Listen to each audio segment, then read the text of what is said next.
సుప్రీంకోర్టులో హెచ్సియు అంతా ఫారెస్ట్ భూమి అని పిటిషన్ వేసిర్రు. గట్లయితే 400 ఎకరాలే కాదు, హెచ్సియుకున్న 1600 ఎకరాల భూమి ఫారెస్ట్ భూమి అన్నట్టు.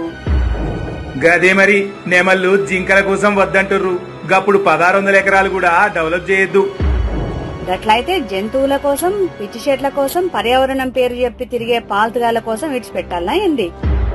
గంతే మరి. ఇక 400 ఎకరాలకు న్యాయం, 1600 ఎకరాలకు న్యాయం ఉంటదా? కరెక్టే. 1600 ఎకరాలు కూడా హెచ్సియు పేరున లేదు, సర్కార్ భూముల కిందనే ఉంది. అప్పుడు ఏమైతుంది? వాళ్ళు కూడా ఖాళీ చేయాలి, రియల్ దందా చేసే దొరగట్టిన బిల్డింగ్లు పడగొట్టాలి. అప్పుడు మొత్తం ఊడ్చుకపోతుంది. గంతే మళ్ళా.